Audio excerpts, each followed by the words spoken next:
প্রধান দল বলছেন, তার মহাসচিব যেরকম করে বলেছেন যে আপনারা কয়েকজন মিলে একটা সংস্কার করবেন, তা তো হবে না। এই সংস্কার করতে পারে কেবল সংসদ। তার মানে সংসদ হবার পরে সংস্কার, কথার মানে এরকম না। ক্ষমতার পরিবর্তন হবার পরপরই তারা বিরাট একটা সমাবেশ করলেন তাদের পার্টি অফিসের সামনে।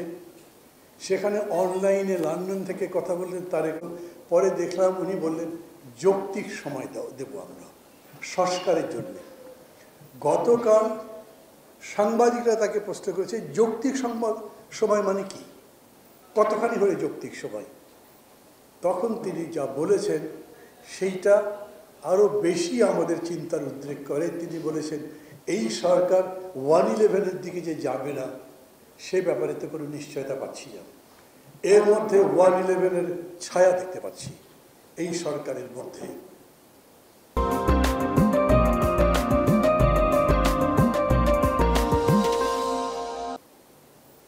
সাধারণ মানুষ হয়তো সবাই ছায়া দেখতে পারে না, কিন্তু আমরা তো 1-11-এর কিছু কিছু শারীরিকভাবে দেখেছি।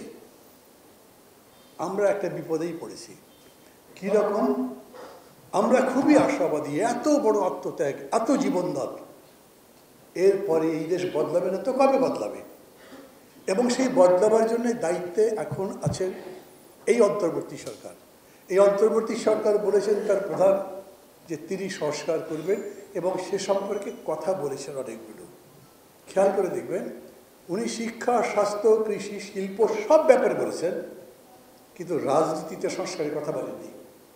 আমরা যে রাষ্ট্র সংস্কারের কথা বলছি, এই রাষ্ট্র সংস্কারের কথা বলেননি। ওই ব্যাপারে জিজ্ঞেস করলে ইনি বলেছেন, একটা তো বলেছেন যে শিক্ষার্থীরা তার নিয়োগকর্তা, এটা একটু বিনয় করার মতো, এর বেশি এটার খুব মিনিং নাই। তারপরে বলেছেন জনগণ যখন বলবে তখনই চলে যাব।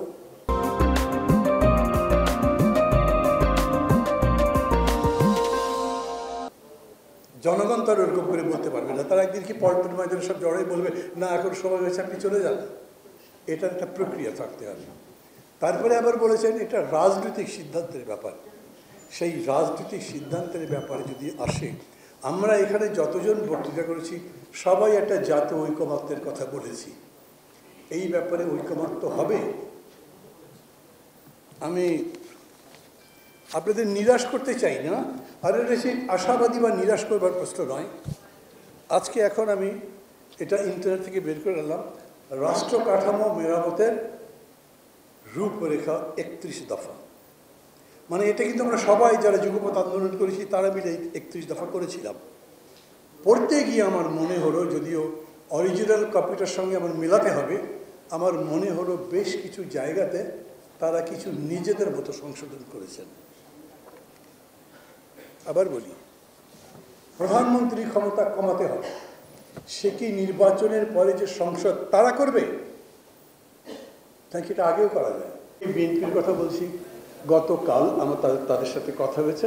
তারা বলেছে আমরা সামগ্রিকভাবে সবাই মিলে একটা জায়গায় এক কথায় আসতে পারি কিনা, তার জন্য আমরা বসবো, কথা বলবো। এবং আজকে আমি যেরকম বললাম শুধু তার ভিত্তিতেই নয়, আমরা গণতন্ত্র মঞ্চের বৈঠক করব, করে আমরা আমাদের প্রস্তাব দেব সংস্কার কতখানি, এবং আমরা সরকারকে জিজ্ঞেস করতে পারি এই সংস্কার করতে আপনারা কি মনে করছেন কতদিন লাগতে পারে। রোড ম্যাপ মানে তাই হতে হবে, নইলে ভেগ টার্মের মতো ওরকম বলা যাবে না। জনগণ যে সিদ্ধান্ত নেয় তাই হবে, রাজনৈতিক সিদ্ধান্তের উপর নির্ভর করব। তার মানে এটা বাতাসে ছেড়ে দিলেন, এটা তো কোথাও দাঁড়াবে না। ওই কথার ভিত্তিতে এই পরিবর্তন হবে না।